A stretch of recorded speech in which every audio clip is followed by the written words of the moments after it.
देखो बेटा, बेटा ये रिजिड वॉल,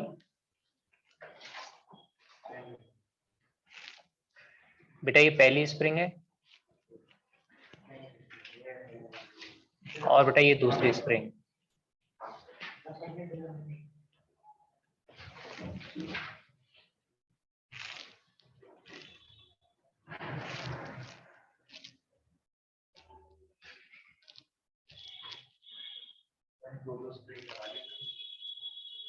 इस ब्लॉक का मास m है, spring constant K1, spring constant K2। बेटा पहली वाली स्प्रिंग का स्प्रिंग कांस्टेंट कितना है K1, दूसरी वाली स्प्रिंग का स्प्रिंग कांस्टेंट कितना है K2। बेटा ये दोनों स्प्रिंग है, ठीक है। देखो बोलो बेटा, देखिए when block is displaced by distance x, when block is displaced by distance x, when block is displaced by distance x, जब आप बेटा ब्लॉक को डिस्प्लेस करेंगे कितने डिस्टेंस से, x डिस्टेंस से। when block is displaced by distance x, अगर मैंने ब्लॉक को x डिस्टेंस से डिस्प्लेस कर दिया, when block is displaced by distance x, then restoring force, when block is displaced by distance x, then restoring force acting on the springs are then restoring force acting on the springs are, बेटा ऊपर वाले spring पे कितना restoring force लगेगा, F1 is equal to minus K1x, F2 is equal to दूसरे वाले spring पे कितना लगेगा बेटा, माइनस K2x। बेटा पहले वाले स्प्रिंग पे कितना रिस्टोरिंग फोर्स लगेगा, K1x, दूसरी वाले स्प्रिंग पे कितना रिस्टोरिंग फोर्स लगेगा, K2x। तो restoring force acting on first spring as well as the restoring force acting on second spring. पहली वाले स्प्रिंग पे रिस्टोरिंग फोर्स लगेगा माइनस K1x, दूसरी वाली स्प्रिंग पे रिस्टोरिंग फोर्स कितना लगेगा, माइनस K2x। पहली वाली स्प्रिंग पे रिस्टोरिंग फोर्स लगेगा माइनस K1x, दूसरी वाली स्प्रिंग पे कितना रिस्टोरिंग फोर्स लगेगा, माइनस K2x। ठीक है, देखो therefore total restoring force, therefore total restoring force acting on spring is, therefore total restoring force acting on spring is, हाँ भाई, आपने जब इस ब्लॉक को x डिस्टेंस आगे शिफ्ट किया तो इस वाले ब्लॉक को x डिस्टेंस आगे शिफ्ट करने पर, इस वाले ब्लॉक को x डिस्टेंस आगे शिफ्ट करने पर बेटा ऊपर वाली स्प्रिंग x खींचेगी, नीचे वाली स्प्रिंग भी x खींचेगी। ऊपर वाली स्प्रिंग पे कितना रिस्टोरिंग फोर्स लगेगा, माइनस K1x, नीचे वाली स्प्रिंग पे माइनस K2x। तो बेटा दोनों को मिला के नेट रिस्टोरिंग फोर्स कितना लगेगा, माइनस K1x माइनस K2x। इतना आ गया। तो पहली वाली स्प्रिंग पे रिस्टोरिंग फोर्स लगेगा माइनस K1x, दूसरी वाली स्प्रिंग पे रिस्टोरिंग फोर्स लगेगा माइनस K2x। तो restoring force acting on first spring is minus K1x, restoring force acting on another spring is equals to minus K2x। तो नेट restoring force कितना हो गया बेटा, माइनस K1x माइनस K2x। ठीक है, अच्छा अब अगर इन दोनों स्प्रिंग्स की जगह पर हम लोग सिंगल स्प्रिंग यूज करते, अगर दोनों स्प्रिंग्स की जगह पर हम लोग सिंगल स्प्रिंग यूज करें और स्प्रिंग कांस्टेंट K, तो क्या होगा,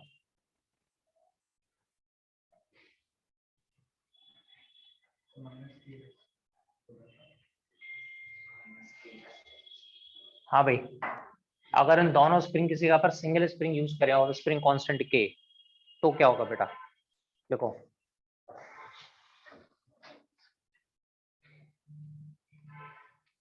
देखो if we use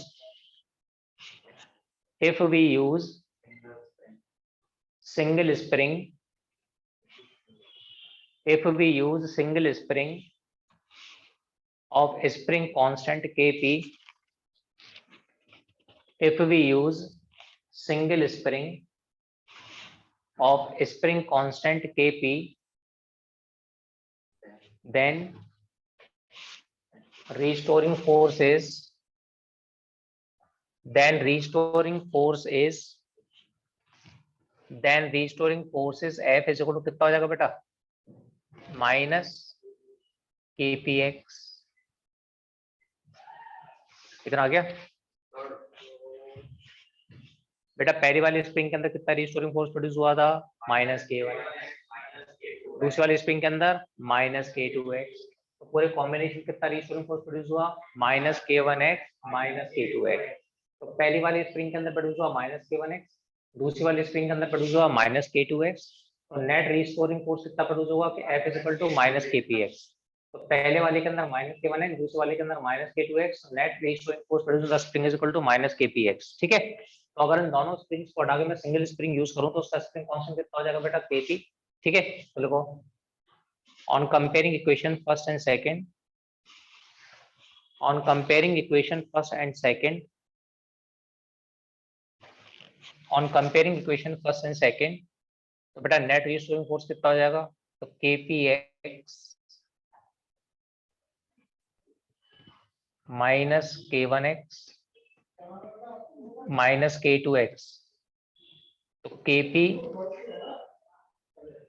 k1 plus k2। इसका मतलब पैरेलल का फॉर्मूला क्या हो जाएगा बेटा equivalent spring constant of parallel combination.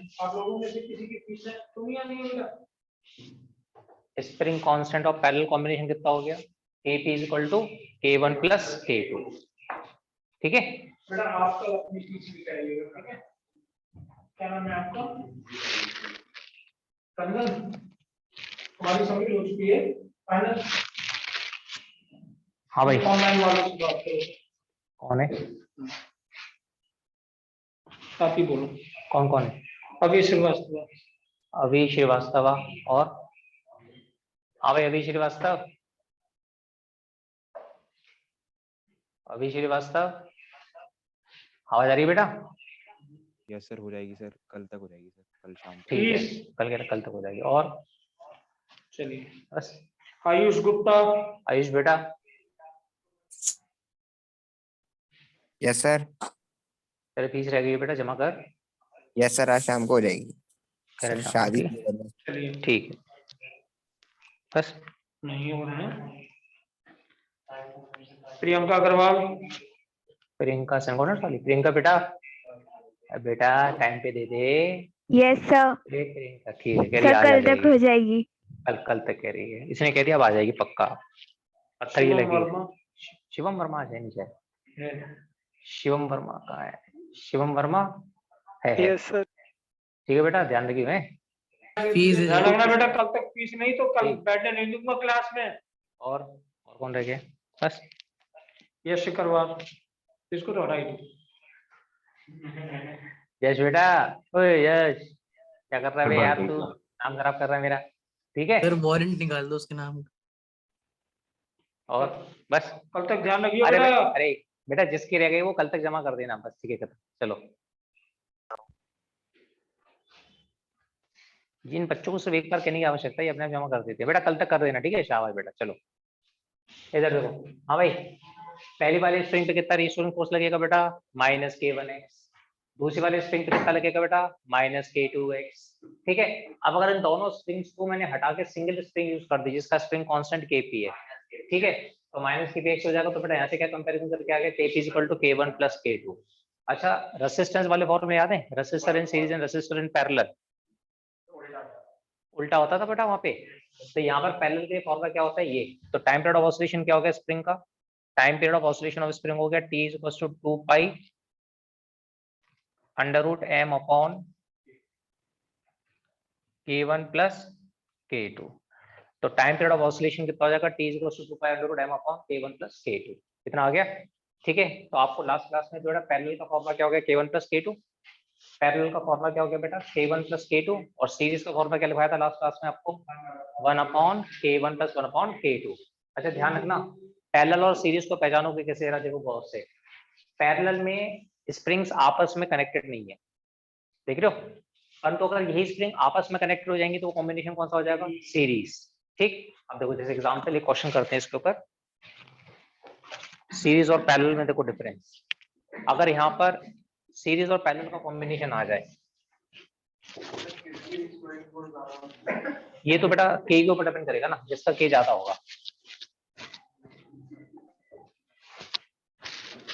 देखो हाँ भाई, ये आ गया पहली स्प्रिंग, ये दूसरी स्प्रिंग। जरा गौर से देखना बेटा, ये स्प्रिंग, ये ब्लॉक,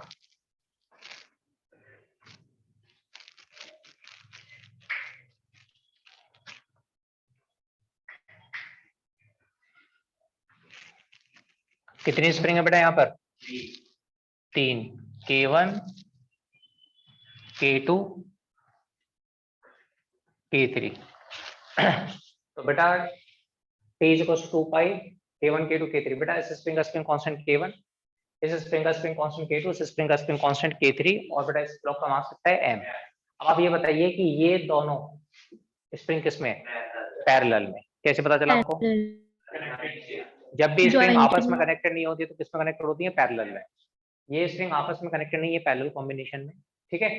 तो ये स्प्रिंग होंगी। अच्छा यार फिर ये चीज देख लिया करो कि अगर सारी स्प्रिंग, जो स्प्रिंग बराबर स्ट्रेच होगी या कंप्रेस होगी, वो सब पैरेलल में मानी जाएंगी, ठीक है।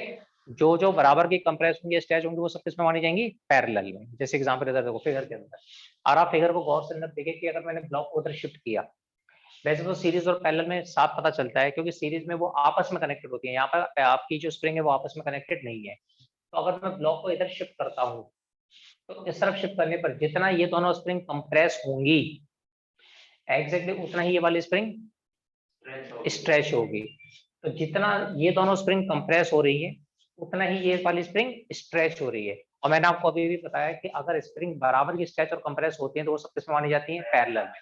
तो क्योंकि ये तीनों की तीनों स्प्रिंग पैरेलल कॉम्बिनेशन में, और पैरेलल का फॉर्मूला क्या होता है? Kp is equal to K1 plus K2 plus K3, algebraic sum के बराबर होता है।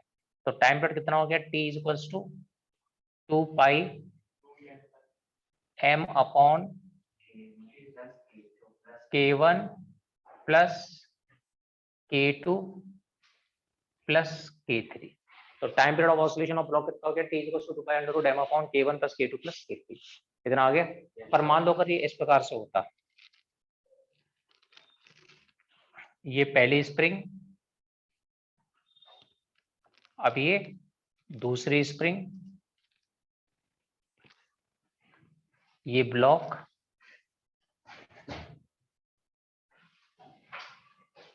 और ये तीसरी स्प्रिंग। चलिए बताइए, अब ये दोनों स्प्रिंग किसमें? सीरीज, आपस में कनेक्टेड है। और जितना ये कॉम्बिनेशन, और ये किसके साथ हो गई? इसमें ये दोनों सीरीज में हो गई, और ये किसमें हो गई फिर? पैरेलल में। तो पहले इन दोनों का इक्विवेलेंट निकालो। ये दोनों सीरीज में, सीरीज का फॉर्मूला क्या होता है? 1 upon KS is equal to 1 upon K1 plus 1 upon K2। तो 1 upon KS is equal to 1 upon K1 plus 1 upon K2। लगाओ जरा फॉर्मूला, देखो क्या आता है। लगाओ बेटा सीरीज का फॉर्मूला, तो ये हो जाएगा आपका, सीरीज में बेटा, तो सीरीज का क्या हो जाएगा?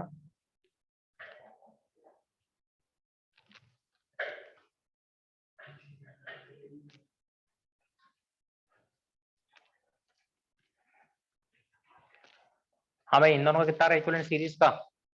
1 upon K1 plus 1 upon K2 से लगाओ, देखो कितना रहा सीरीज का। 1 upon K1 plus 1 upon K2 होता है बेटा।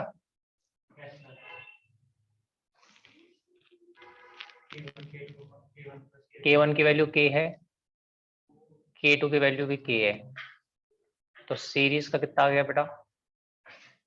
K/2। अब ये दोनों किसमें? अब ये दोनों स्प्रिंग किसमें दिखाई दे रही हैं? पैरेलल। पैरेलल में, पैरेलल में। अब ये दोनों सीरीज किसमें और स्प्रिंग किसमें? पैरेलल में। कैसे पता चला पैरेलल? आपस में कनेक्टेड नहीं है, और ब्लॉक को जितना भी शिफ्ट करोगे, जितना एक स्प्रिंग कंप्रेस होगी, उतना ही दूसरी स्प्रिंग स्ट्रेच होगी। ध्यान रखना पैरेलल में ये देखना है कि आपस में कनेक्टेड ना हो, परंतु जितना एक कंप्रेस होती है उतनी दूसरी स्ट्रेच होती हो, ये चीज इंपॉर्टेंट है। तो ये दोनों पैरेलल में हो गई। तो अब इक्विवेलेंट क्या आ गया बेटा, स्प्रिंग कांस्टेंट का फॉर्मूला k/2 प्लस k, कितना हो गया बेटा 3k/2 3k/2। तो टाइम पीरियड ऑफ ऑसिलेशन का फॉर्मूला आ गया t = 2 pi √m upon k equivalent. k equivalent किसके बराबर है 3k/2। तो आंसर आ गया t = 2 पाई √2m अपॉन 3k। t = 2 पाई √2m अपॉन 3k, कितना आ गया, ठीक है। Yes, sir. अब तो निकालोगे, सीरीज और पैरेलल समझ में आ जाएगा बेटा।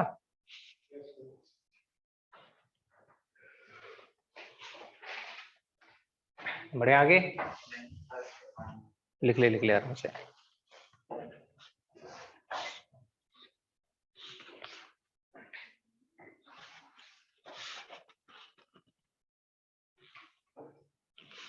बढ़िया, आगे। हाँ बेटा,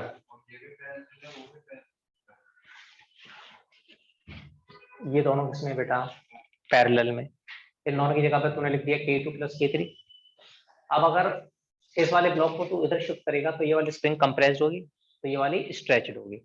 जितना ये कंप्रेस्ड होगी उतना ये स्ट्रेच्ड होगी, तो इक्विवेलेंट कितना हो जाएगा k1 + k2 + k3।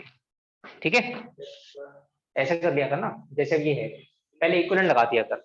ये दोनों किसमें दिखाई दे रही है सीरीज में, सीरीज का फॉर्मूला लगा दिया। अब ये और ये किसमें लगा रही है, दिखाई दे रही है पैरेलल में, तो अब इक्विवेलेंट फाइनल लगाना। अब ऐसे तो एक बार में नहीं आ रहा, तो पहले इन दोनों को रिप्लेस करते हैं, ये दोनों किसमें पैरेलल में, तो इनका कितना हो जाएगा k2 + k3। अब जितना ये सिस्टम स्ट्रेच होगा उतना ये कंप्रेस होगा, फिर इसका तीनों कॉम्बिनेशन पैरेलल में होगा। ठीक है, आ गया, बढ़े आगे। चलो देखो, हेडिंग लिखिए, बोलो बेटा। देखो, oscillation of spring, last topic है ये, oscillation of spring in vertical direction. Oscillation of spring in vertical direction. Oscillation of spring in vertical direction.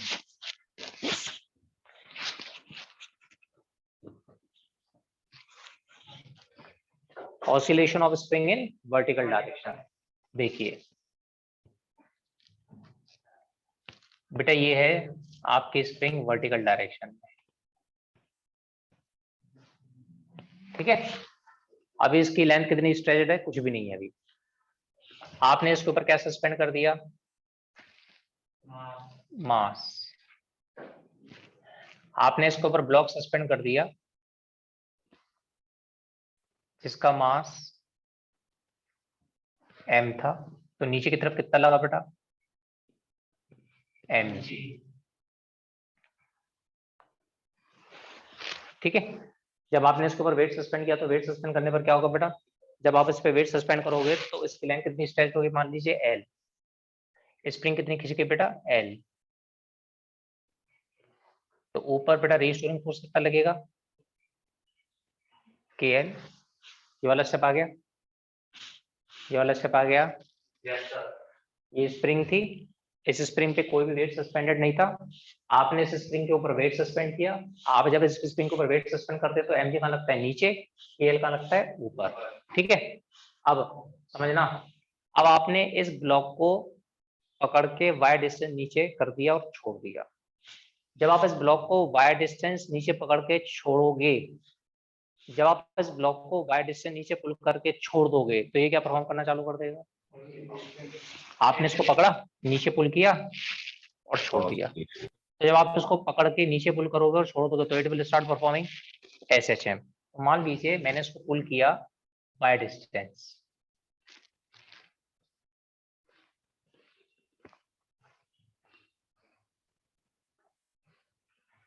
बेटा mg तो अभी भी नीचे की तरफ लग रहा है। अगर मैंने इसको y और डिस्टेंस पुल किया है तो ये टोटल लेंथ कितनी होगी बेटा L + y।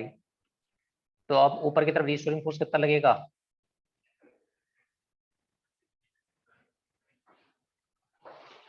KL + y। ठीक है, आ गया। बनाओ लो फिगर। समझ में आ गया? समझाऊं? ये तो स्प्रिंग है सिंपल, जब इस पे वेट सस्पेंड किया तो ये एल डिस्टेंस नीचे आ गया। ठीक है, ये इधर के लिए मैंने लिखा है, इधर के लिए नहीं लिखा, ध्यान रखना।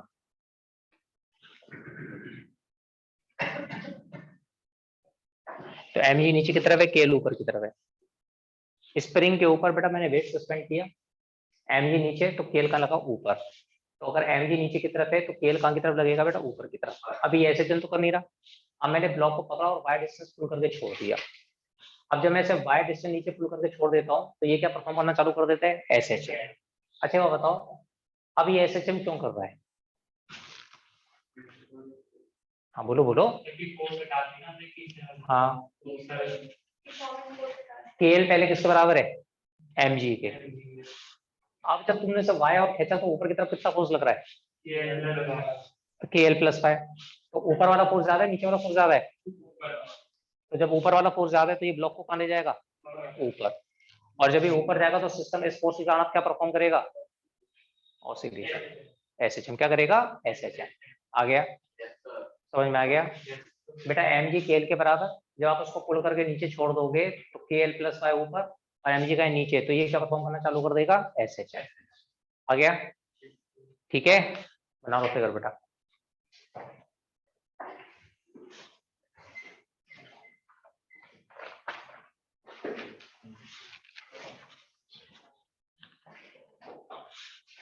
बोल बेटा, लिखिए, फिगर बना लिया?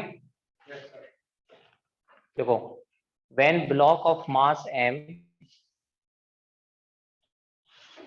when block of mass m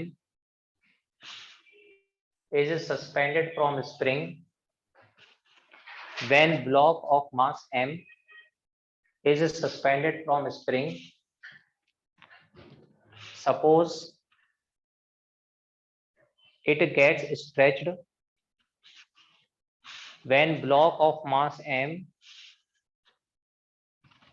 is suspended from spring, suppose it gets stretched by distance L, suppose it gets stretched by distance L, therefore at equilibrium, therefore at equilibrium, हाँ भाई कंडीशन क्या होगी? mg is equal to kl। तो ये होगी first equation. ठीक है, देखिए अब हम क्या करेंगे, इस ब्लॉक को L डिस्टेंस और नीचे करके छोड़ देंगे। देखो, when block is further displaced, when block is further displaced by distance y, when block is further displaced by distance y, then net restoring force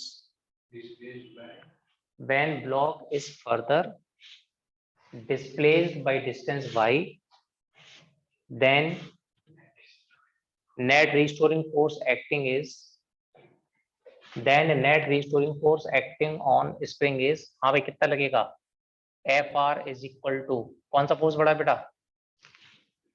ऊपर की तरफ या नीचे वाला? ऊपर वाला। तो नेट रिस्टोरिंग फोर्स कितना हो गया बेटा? K L plus Y minus M G. ठीक है, कौन सा वाला फोर्स पड़ा? ऊपर वाला नीचे वाला? ऊपर वाला। तो K L plus Y minus M G हो जाएगा बेटा। तो net restoring force M A minus K L plus K Y. M G की वैल्यू किसके बराबर है बेटा? के एल के बराबर। तो के एल से के एल कैंसिल आउट, एक्सेलरेशन कितना हो गया?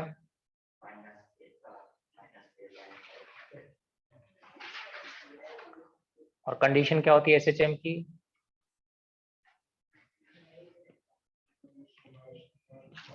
ये आ गया?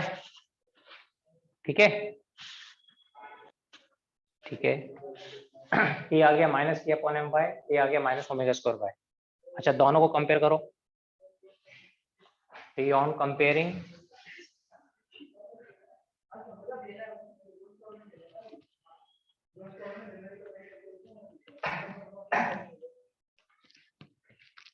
दोनों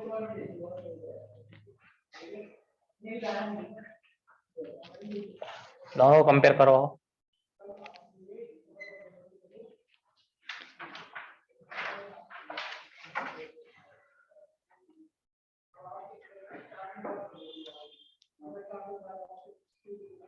ओमेगा की वैल्यू क्या है बेटा? ओमेगा क्या होता है? 2π/t।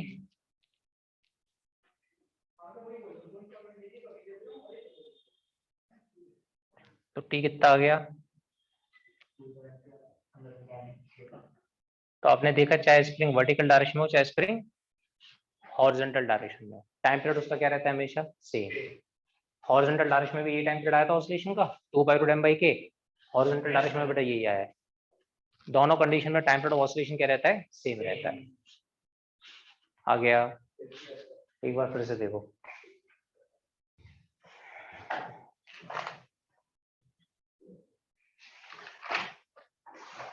देखो बेटा यहाँ पर स्प्रिंग है, स्प्रिंग पे कोई भी वेट सस्पेंडेड नहीं है। अब जब इस वाले केस में स्प्रिंग के ऊपर कोई भी वेट सस्पेंडेड नहीं है तो ये स्प्रिंग है। स्प्रिंग के ऊपर कोई भी वेट मैंने सस्पेंड नहीं किया है। अब क्योंकि स्प्रिंग के ऊपर कोई भी वेट सस्पेंड नहीं है, अब मैंने यहाँ पर स्प्रिंग के ऊपर वेट सस्पेंड कर दिया, तो स्प्रिंग का वेट सस्पेंड करना, एक काम करो, इसको ना आप लोग हो गया नेट रीस्टोरिंग फोर्स हो जाएगा -KL+y-mg। इतना आ गया। तो KL+y-mg, तो mg की वैल्यू KL के बराबर है। KL से KL कैंसिल आउट हो गया बेटा, एक्सेलेरेशन हो गया -K/m/y, एक्सेलेरेशन हो गया -ω²y। कंपेयर करवाओ, ओमेगा की वैल्यू K/m है, ओमेगा हो गया √K/m, और आपको पता है ओमेगा की वैल्यू किस बराबर होती है? 2π/t के। टाइम पीरियड ऑफ ऑसिलेशन हो गया 2π/m/k। This is time period of ऐसे ब्लॉक ऑफ, ठीक है, this is time period of the oscillation of block connected to spring. चाहे स्प्रिंग हॉरिजॉन्टल डायरेक्शन हो चाहे स्प्रिंग वर्टिकल डायरेक्शन में, उसका टाइम पीरियड ऑफ ऑसिलेशन क्या रहता है? सेम। कितना आ गया? ठीक है।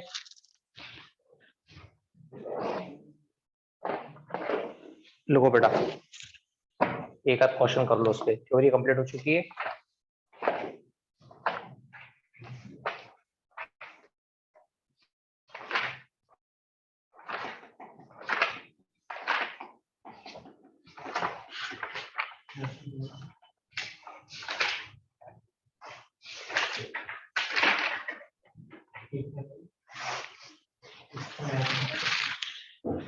कर दो उसको बेटा।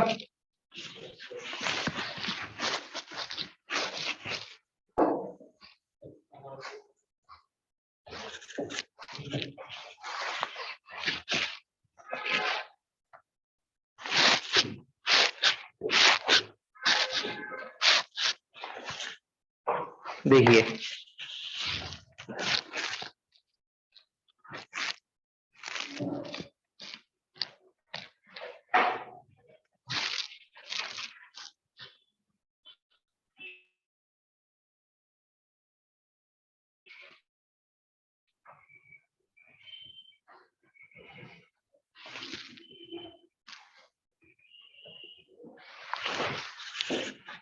हाँ भाई बताइए, time period of oscillation of block किसमें है? स्प्रिंग सीरीज में, पैरेलल में? पैरेलल। क्या होता है स्प्रिंग कांस्टेंट? हाँ मतलब केपी की वैल्यू K1 + K2। तो टाइम पीरियड कितना हो गया?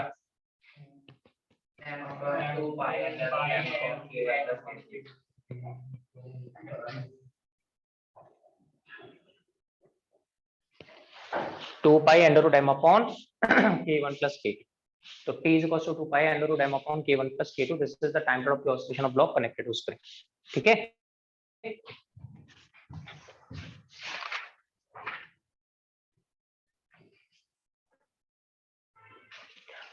बेटा सिंपल पेंडुलम का टाइम पीरियड का फॉर्मूला याद है? Time period of oscillation of block connected to spring.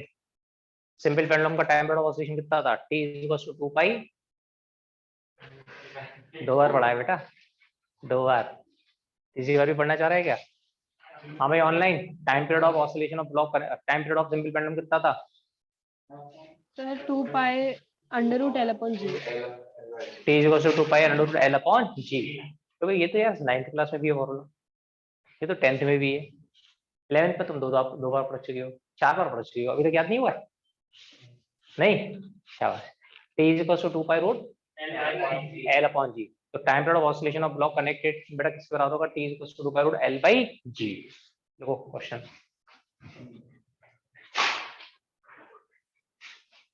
तो the value of acceleration due to gravity, देखिए the value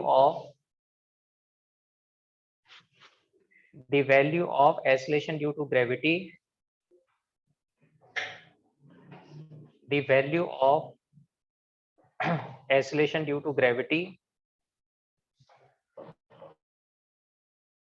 the value of acceleration due to gravity a planet, the value of acceleration due to gravity at a planet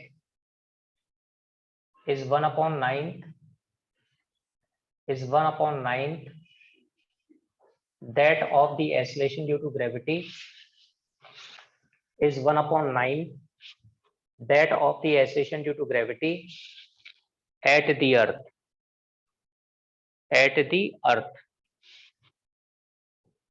the value of acceleration due to gravity at a planet is 1/9 that of the acceleration due to gravity at the earth. Full stop. If time period of simple pendulum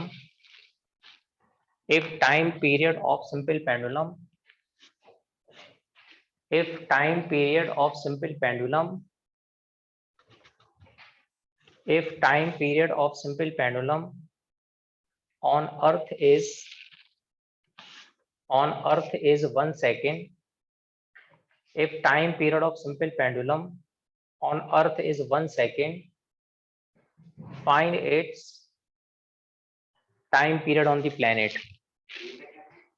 Find its time period on the planet.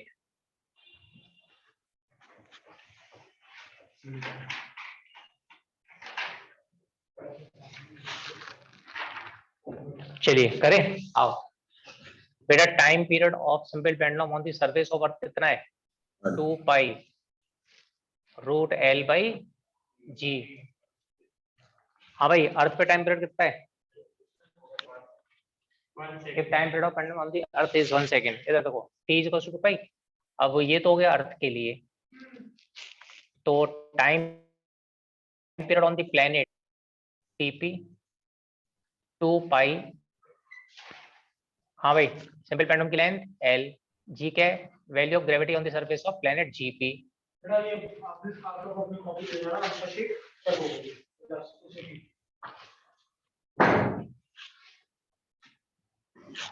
हाँ भाई, elasticity Shivam worm 27, अविश Chauhan प्रखर 24, लक्ष्य 22, प्रथम 16.5, प्रदीप 18.5,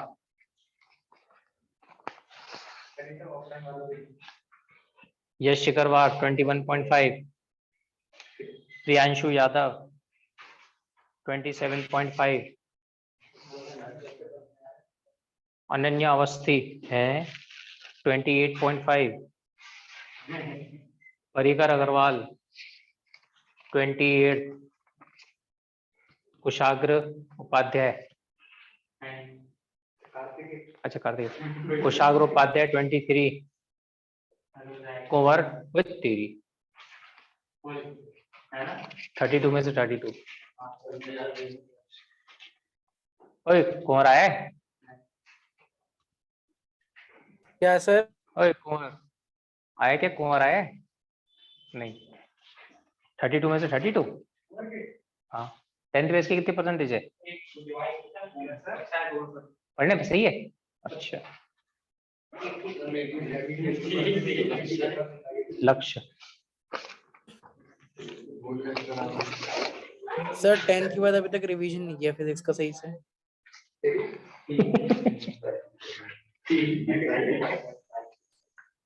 चलो, हाँ भाई, ठीक कितना है, 2 pi root L by G, और प्लेनेट पे कितना है, 2 pi root L by G, planet पे कितना है 2 pi root L upon GP। दोनों को डिवाइड करवाओ, TP अपॉन टी, 2 पाई से 2 पाई कैंसिल आउट, एल सेल कैंसिल आउट, कितना बचा बेटा, जी अपॉन जी पी। तो value of gravity on the surface, बेटा टाइम पीरियड ऑन प्लेनेट पूछ रहा है, अर्थ सरफेस पे कितना है 1 सेकेंड,